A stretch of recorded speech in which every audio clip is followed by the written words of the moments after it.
B-boy. From the old to the new, still a B-boy.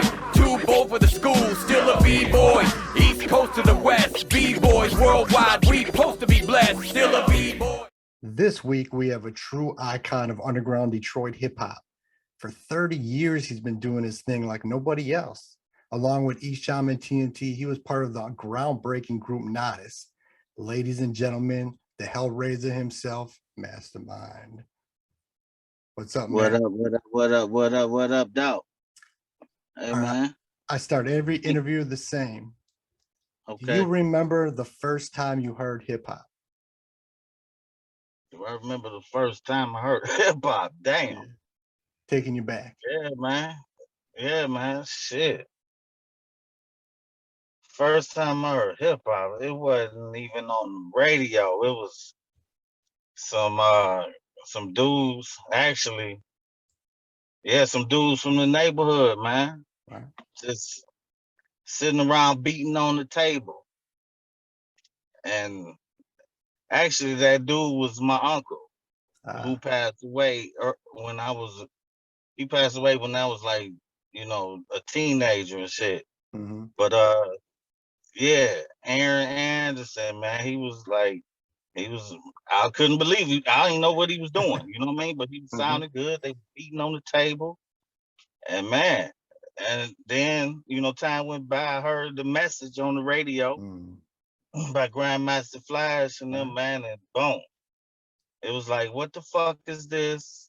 Why do I feel so motherfucking good listening to it, and why do it sound so good? So it's like, boom. I changed my life. I don't know how, but it just opened me up to more music other than what my mother was bringing to me. All the Luther Vandross, Earth, Wind, and Fire and shit. You know what I mean? All that shit I grew up around, but all of a sudden, boom, rap hit, and it was on. I totally understand. And in '85, when I heard Run DMC, my mind was blown. Okay. Even as a kid, it was like you said, what the hell is this shit? And why is it so dope? Right. So no doubt. Hey, man, Run DMC, hey, they a big influence on me. Trust me. So that kind of goes, who was some of your favorite 2 or 3 artists or groups when you were a kid? Hey, like you said, Run DMC was, mainstream top dog. Once they brought the shit to the world, as far as I'm concerned, it's on a mainstream level, but Run DMC, LL Cool J, and, Grandmaster Flash and the Furious 5 for that message. That's the greatest hip hop song ever, and cool story is, man, my first concert, first rap concert was the Fresh Fest '85 at the Joe Louis Arena in Detroit. I went down there, me and my boy Tone Black, who's on one of my albums. He's on the Mind's Eye. He's called he's doing the voice of the dude in the liquor store. But we was down there trying to get in the Fresh Fest '85, and we ain't had it was sold out. We ain't had no tickets. We was about to go. Grandmaster Flash and them walked up to us. They was walking around outside. They walked up to us because we looked just that pitiful. And they walked up to us like, what y'all doing? Y'all need to get in? Man, we got 3 tickets to go in the Fresh Fest. Damn. Given to us by Grandmaster Flash, dude. You know what I'm saying? Ooh. So I was hooked. You know what I'm saying? Went in that motherfucking saw LL Cool J and Run DMC now. It was on and popping. That's a great story. I mean, that's dope. It was on and popping after that. So, it's on. So at what point did you go from being a fan to thinking, maybe I can do this as far as writing, rapping? When did that all start? Man, shit, I was a fan for so long. I was going in the stores every Tuesday when the cassettes dropped. Me and my friends from the hood, We was there spending our last little dimes, spending our money that our mama gave us, running to the store, buying everything that new to drop. That shit went on for years, you know, from me being like 12 to 18 or whatever, you know what I mean? I was like that with it, you know, Mm-hmm. and I did my homework on a lot of shit. I got turned on to a lot of shit, and man, that shit raised me. Rap raised me, you know. But I did come from a good home and all that. But you know, rap raised me, you know, in the crazy streets of Detroit, you know. Right. So I chose to get into music deep, you know, like I say, like my parents was in the R&B. Rap came from my generation. Right. So man, I just I was on everything. You know what I'm saying? I kind of forgot your question, but Mm. what No, was you it was when did you start writing yourself or rapping Oh yeah, yourself? yeah, yeah. Like I say, so I was about 17, 18, wrote my first little rap. It was like it was called DEF rhyme. I don't know what the fuck I was talking about, but you know, I didn't have no beat to it. I just had a rap, you Yeah. know, and I it was just I would say it around the hood and shit, and I'm sure it was whack and shit, but Mhm.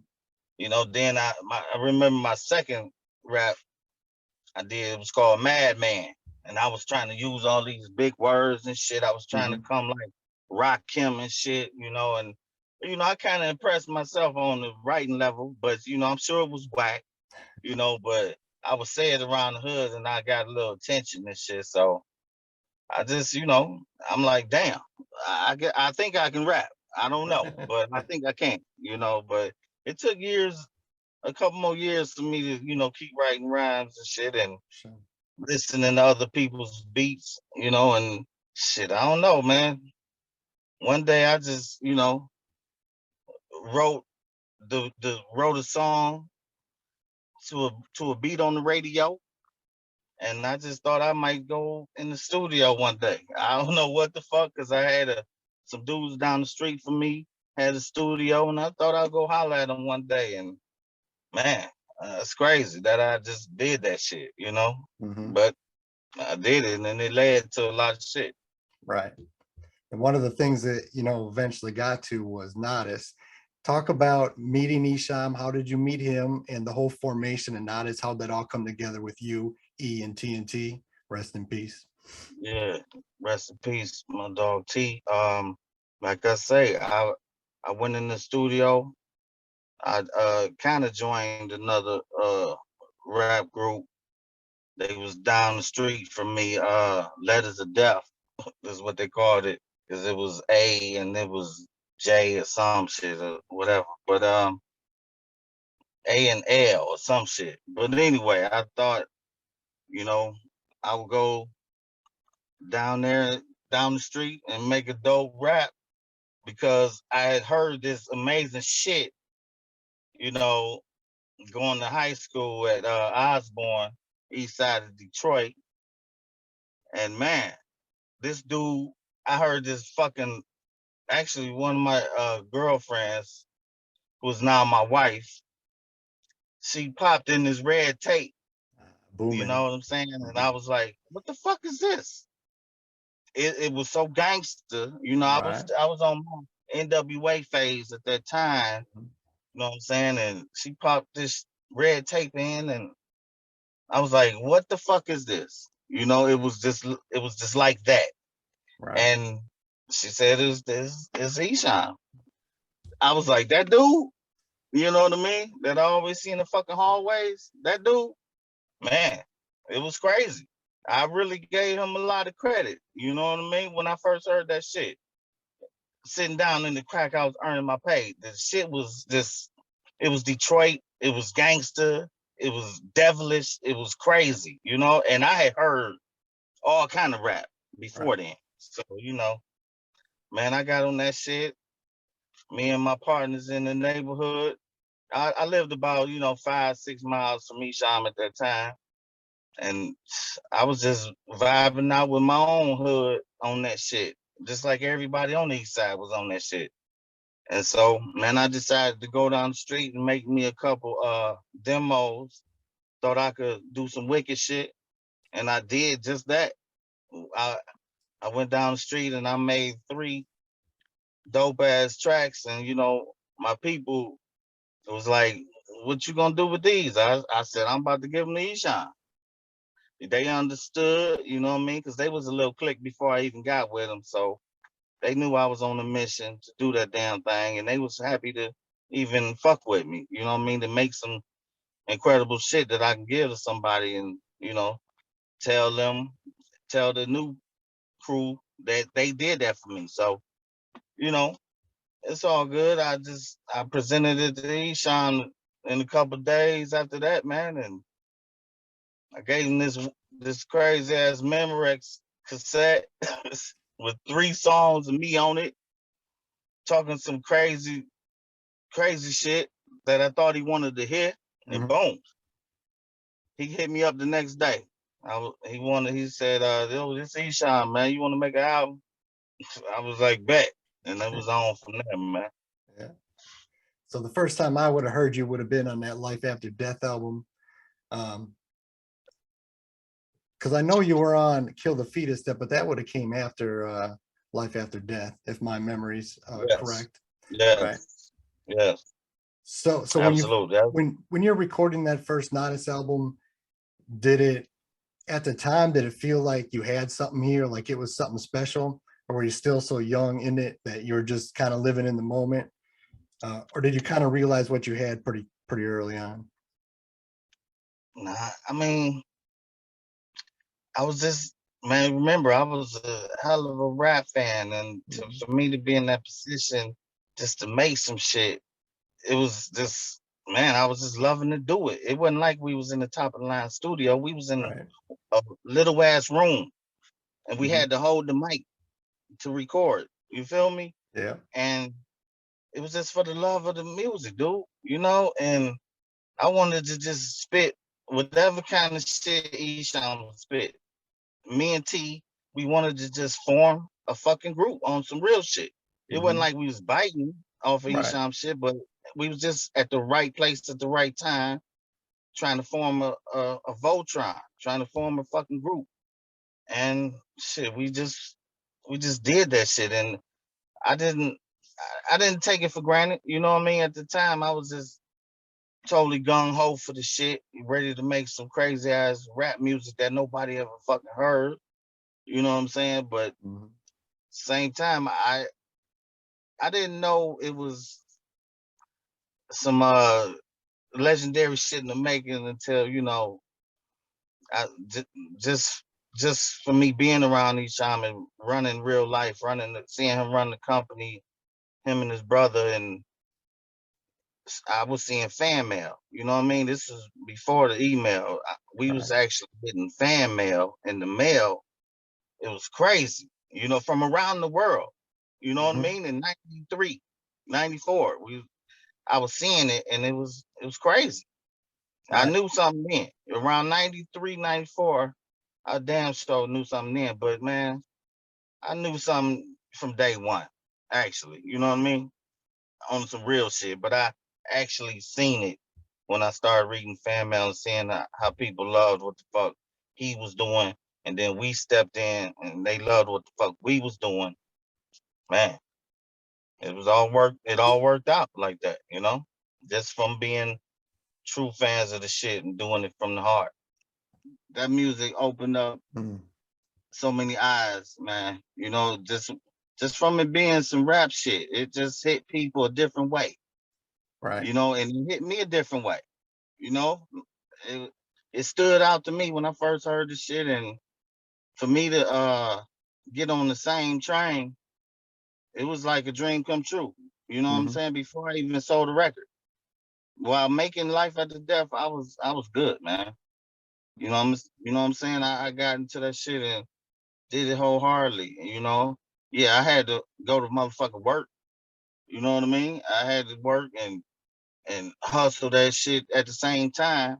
And Esham and them ran that business, and hey, did what I had to do to stay on that same train, and it just kept rolling and rolling. 35 years later, it's crazy, man.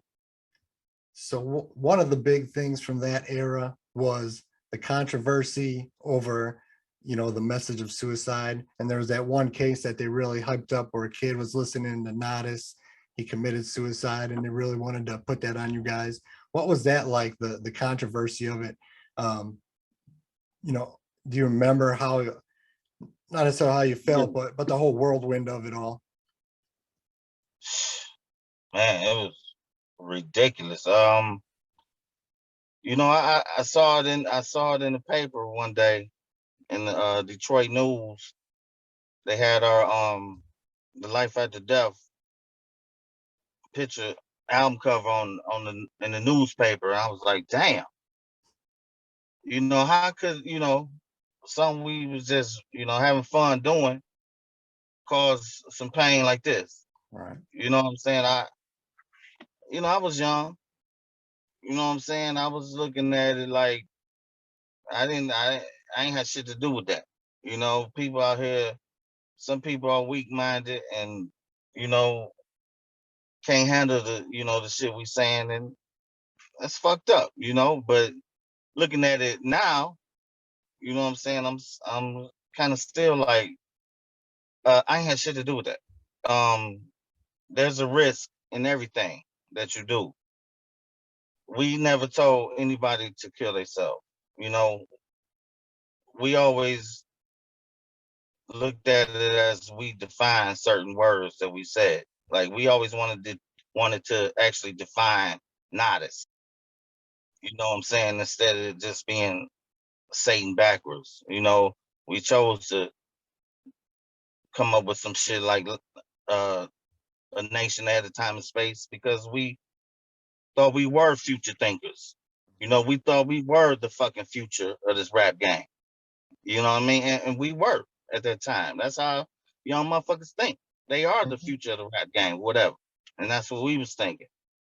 When we say suicidalists, we not trying to start a fucking kill yourself culture. Right. You know what I mean? It's not. We don't want nobody to kill themselves.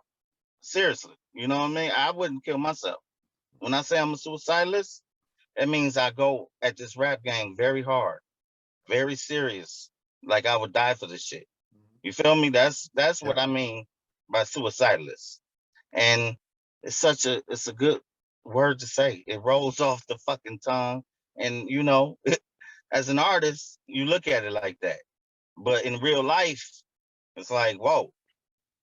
A weak-minded kid might want to be an actual suicidalist and jump, but I can't control the world. There's some sick motherfuckers out here. Right. And some of them sick motherfuckers are rap listeners.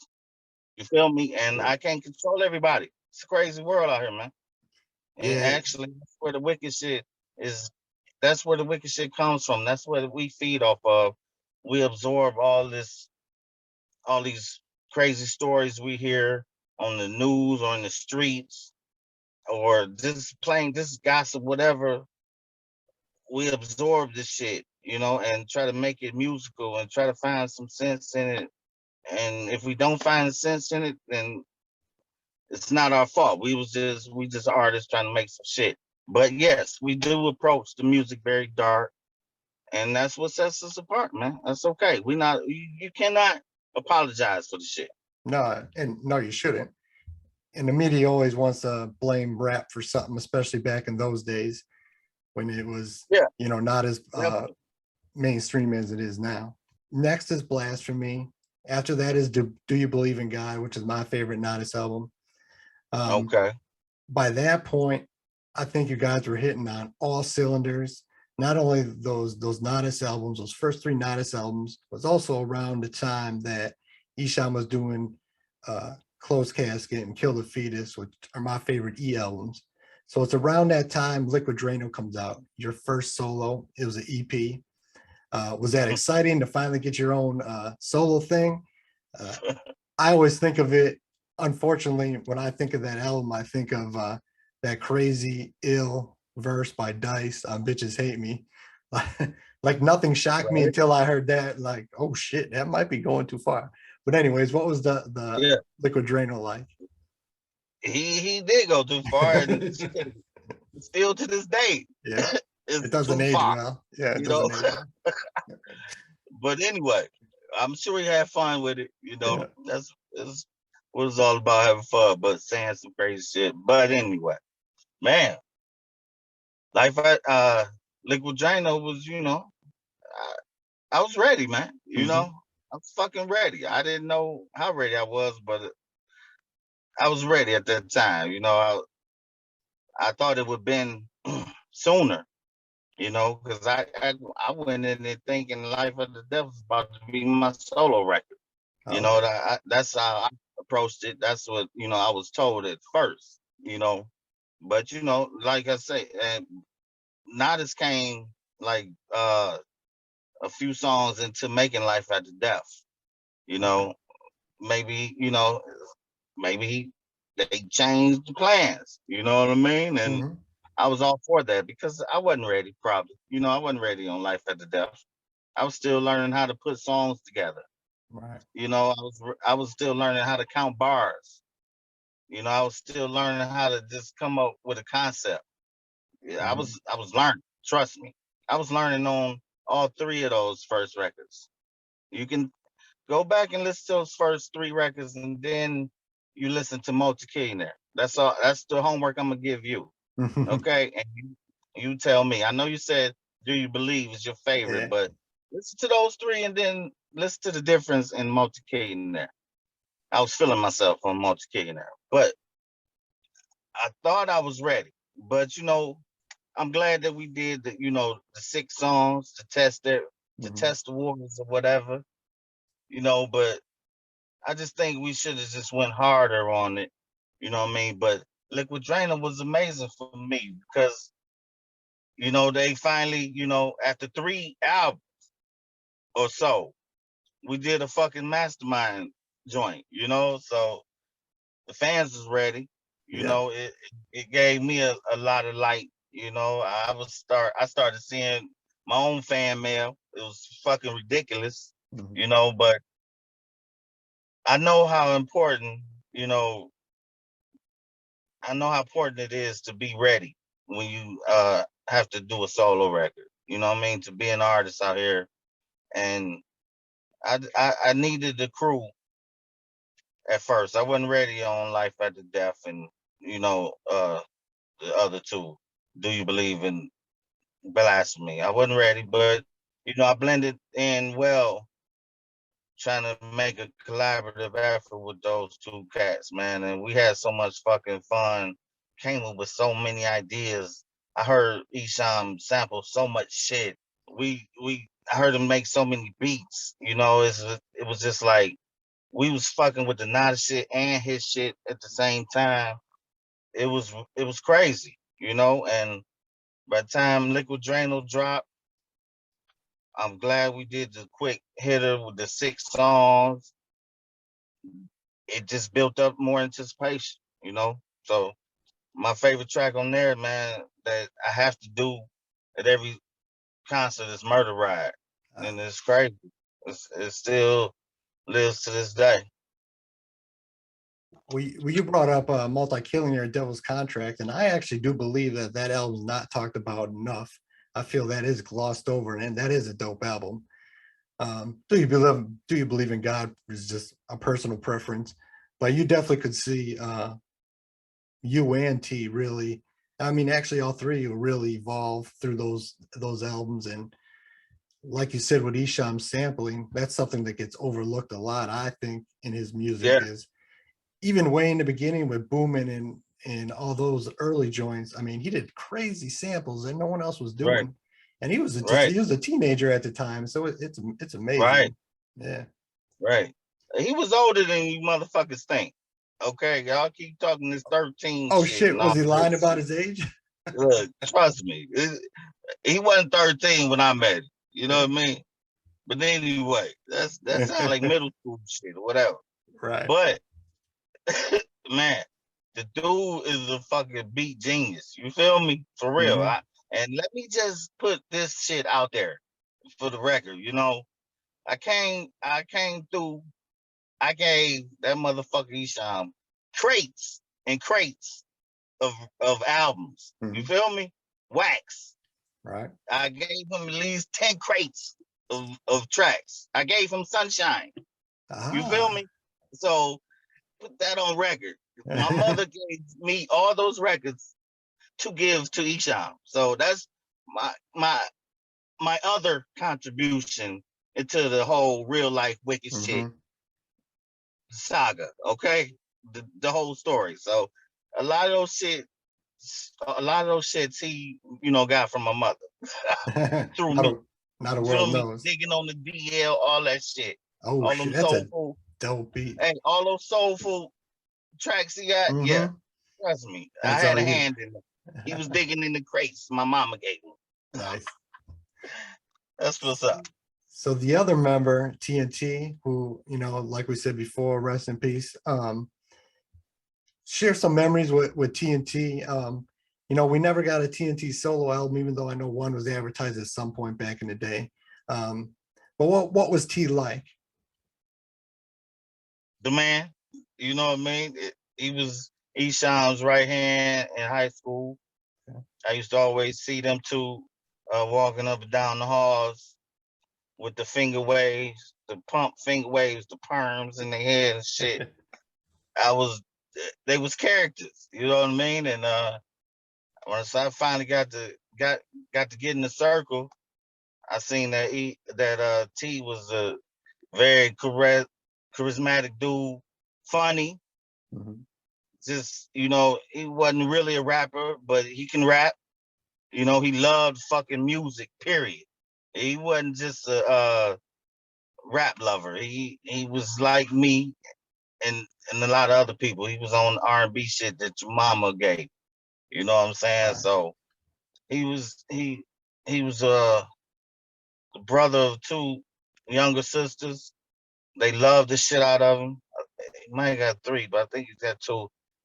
He was a great big brother. He was a great little brother. Hey, he was a great homie. The greatest homie. So, we got to making music together. That's how I created a bond with him. Esham had a tighter bond. I came in with the music bond, and it was lovely. He made the time worthwhile when you're going through bullshit like being an up and coming artist. You know what I mean? You can laugh at certain shit. So hey man, it's a great dude. Great dude, gone too soon. I wish he would have got a chance to do the Suicide Bomber album. Because I just feel like he would have went in a great direction with his music, because every time, him and E really collaborated on tracks more than me and T. Him and E really collaborated. So I'm sure this shit would have been crazy, but I'm glad we could just, talk about him in a great light to this day, Rest in peace, man. Absolutely. We're talking about all these NATAS albums. What is your favorite NATAS album? WickedWorldwide.com. That was groundbreaking. A lot of experiment. Yep, it was a different sound. A lot of live instruments being used. I thought it was our time. That we had been in the game 10 years before that, and I thought it was it. I thought we was about to go to the moon. We got in a great studio, some shit I had never seen. I had never seen. Well, I did see we got into a great studio when Multi-Millionaire came out, and that should be heard. But we went to Novi, Michigan, set up shop for a couple years in the top of the line studio, banged out Wicked Worldwide. We called it www.com because we were right there at the beginning of the internet age, 99 into 2000. So we knew that was coming. We wanted to take the wicked shit to a new level with the live instruments, see what we could do. And we were still trying to even get another deal after the TVT deal that we got. So we was still auditioning because we needed to get, on the road. NATAS had never toured up until that point. So, that's where a lot of artists, got the heads up on us. You know what I mean? I can admit that because we didn't tour for 10 years. So it's like, whoa, but W.com is my favorite because I really got a chance to shine on that. I was forced to shine on that because we had to utilize the studio in a great way, and it was fun times, man. Smoking, drinking, sitting in the plush studio, thinking a master plan for the future. Man, it felt great. .com, my favorite shit. So that same era is when The Mind's Eye comes out, a full-length solo Mastermind. Exactly. And my all-time favorite Mastermind song is on that album, and that's Worship the Wicked. And I also love the remake of Reckless since I'm a big Ice-T fan.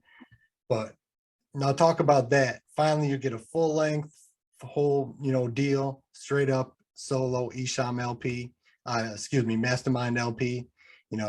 What was like? Right. What was that like?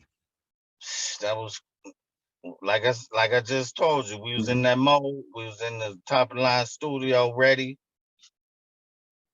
I recorded The Mind's Eye right with .com. So I was in that mode, ready to see exactly what I could do.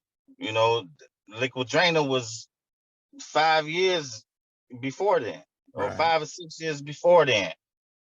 Like, people don't even understand why that happened. I don't either, but I didn't question it. Went in, did some solo shit I felt so fucking good about. Every time I went to the studio, I was like, damn, I'm really doing a real solo record.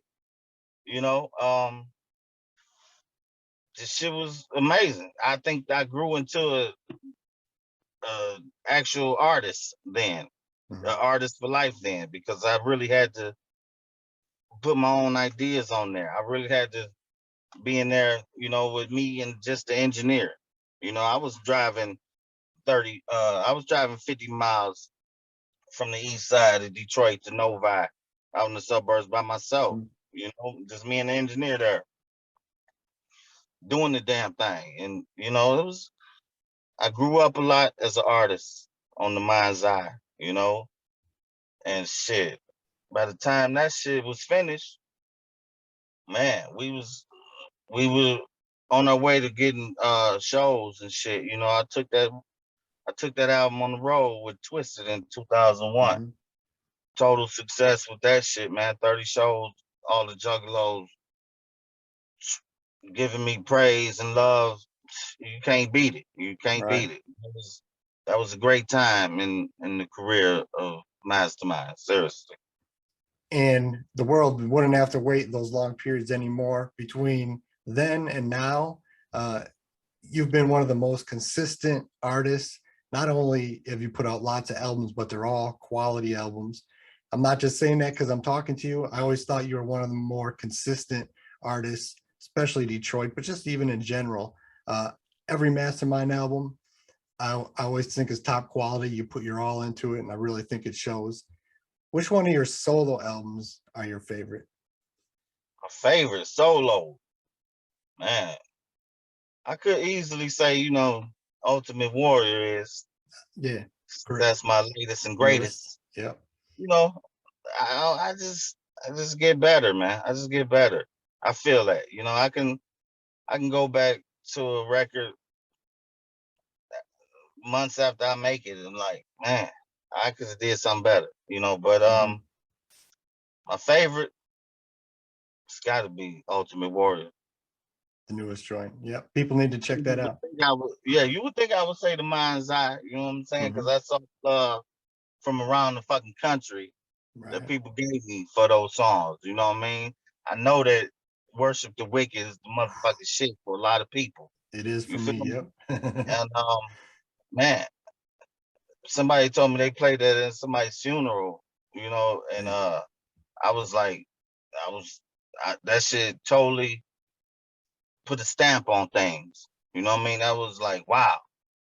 And yeah, that should be my favorite. But you know, as an artist, you feel like your latest is your greatest. hmm So, you know, for me to bust out a double disc, you know, in 2021, you know, it's I feel good about it, you know, and the way it came about and the love that I got from it, just the streams. You know what I mean? I know streams don't mean money, but it means a lot. You feel me? So it means people's ears are open. So I'm glad to have people's ears open in 2021.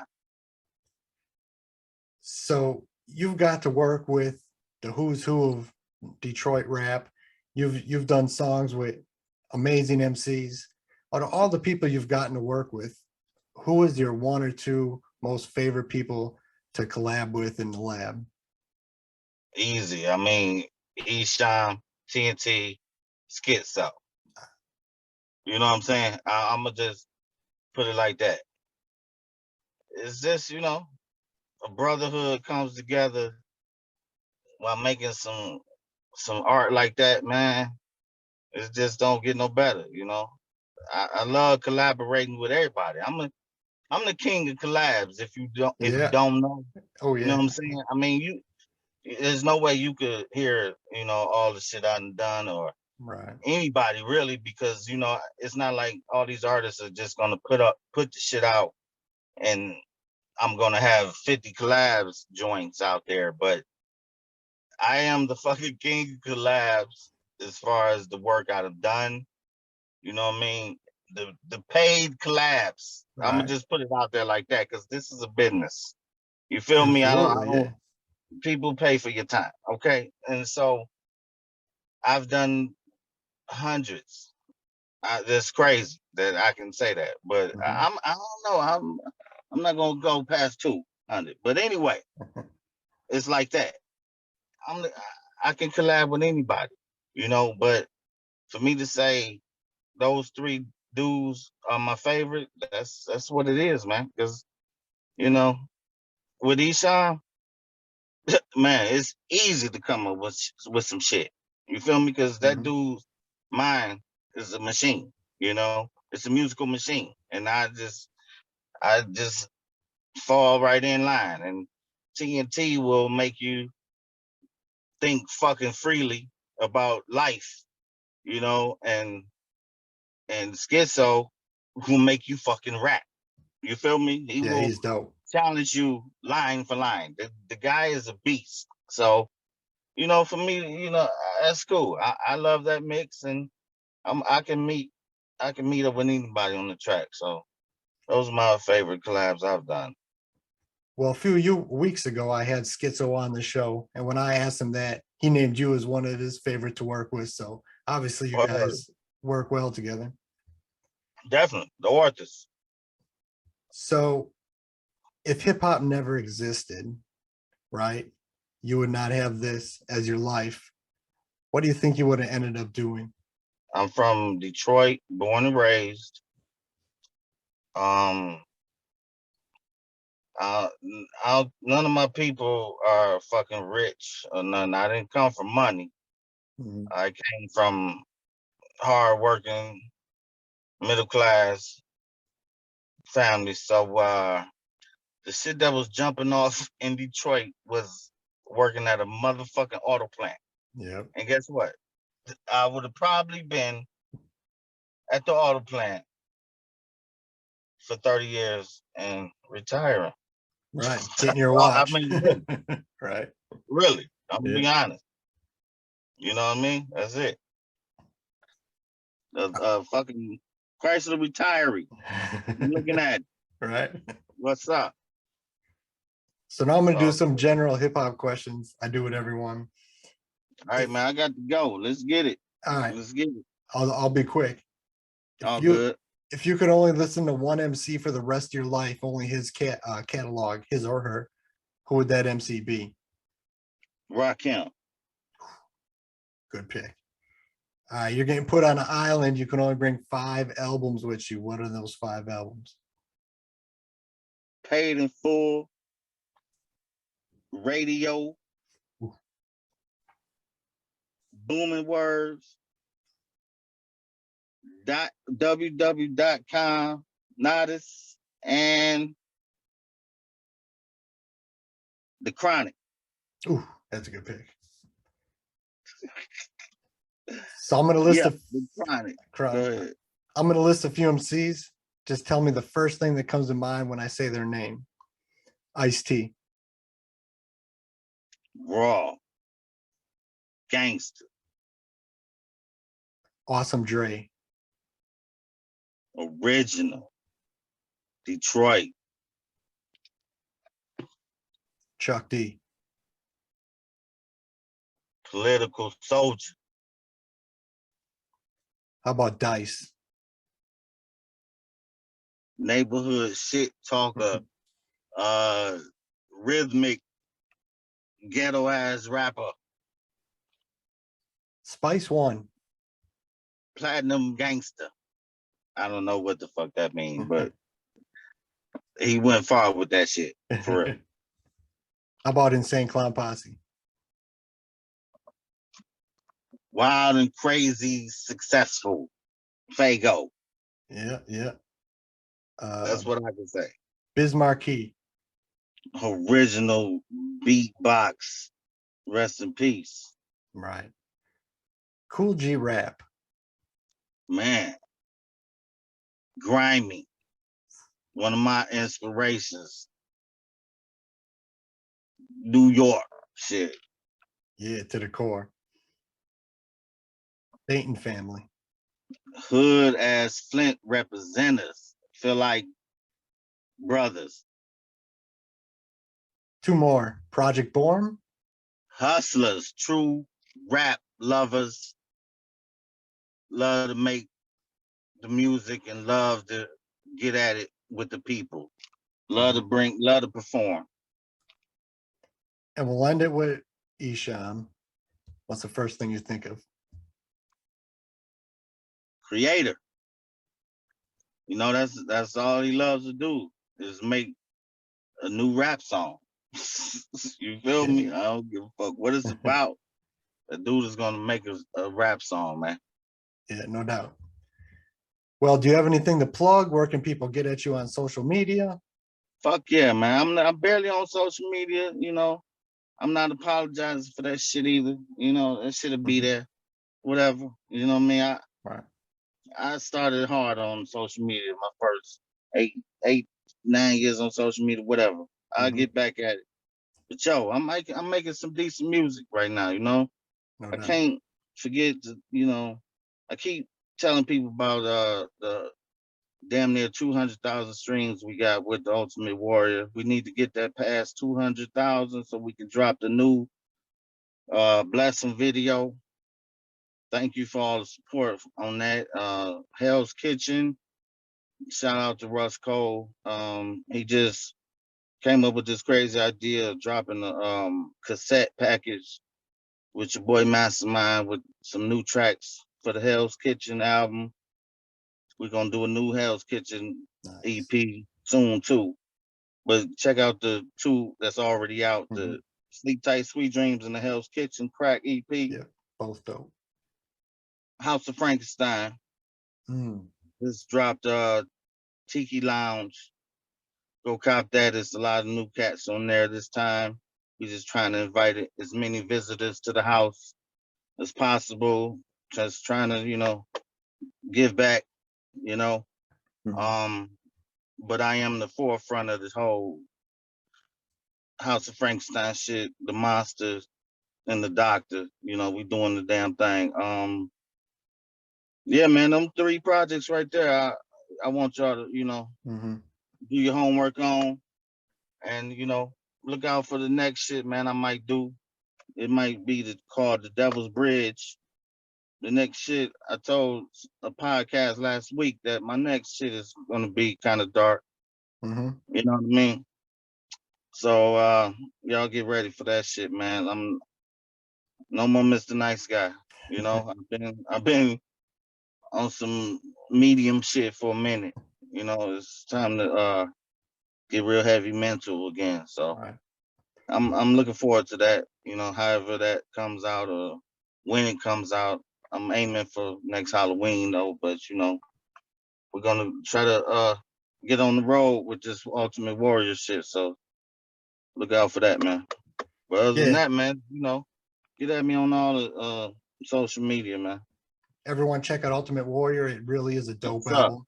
I love that album. Fuck All right, man. All right, man. Stay up. Have a good one. Keep repping Detroit. Keep making music. Hey, man, I appreciate you, man. For real. Yeah. Hey, and remember this, man, the wicked should never die, and I'll always be a B-boy. All right?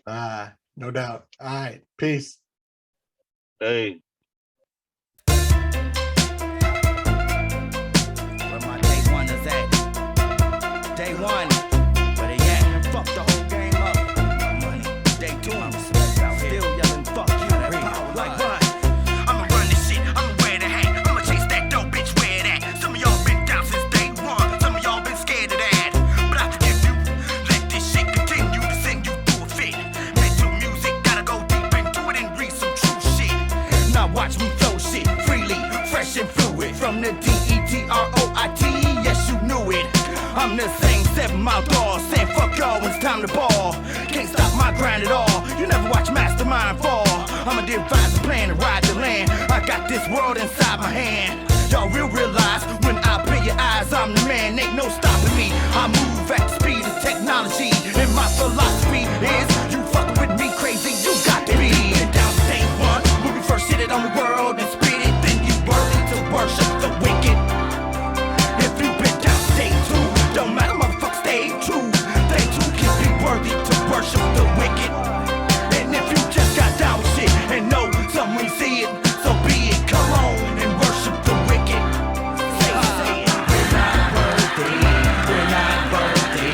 We're not worthy. We're not worthy. Should I be the hellrazer or the peacemaker? Let me see, player. If I raise the hell and take the mail, they gon' know I'm about that piece of paper. Clean or dirty, everything green serve me. Mastermind dolo this time, but I still got your whole team worried that I might bring the same pain as I deal with that NATAS thing. I will not explain again, bitch, this is not a game. This is something serious for my day runners. Hope y'all hearing this. My skin is thick, done been through the shit, about 10 years of this. Never no fearing this, ride with the motherfucker, I'm steering this. I'ma have you out your mind, out your body with this experience. If you been down to day one, when we first hit it on the world and spit it, then you worthy to worship the wicked. If you been down to day two, don't matter, motherfucker, stay true. Day two can be worthy to worship the wicked. And if you just got down with shit and know something when you see it, so be it. Come on and worship the wicked. Say it. We're not worthy. We're not worthy. We're not worthy. We're not worthy. That is what the first album, 92. When they were talking to crazy. You got no man just corpses and then say you spell backwards. You hear their influence all over the place. That is what the first album, 92. Man, how you supposed to be getting close to me when I'm so low key? Never went by what a nigga told me. Nigga, show me you unholy. Can you roll with me and roll the streets and hold the streets down in the D-town? Cause shit get deep now. Can't have no busters rolling with me now. Better believe me like you believe in your G.O.D., which is like a conspiracy.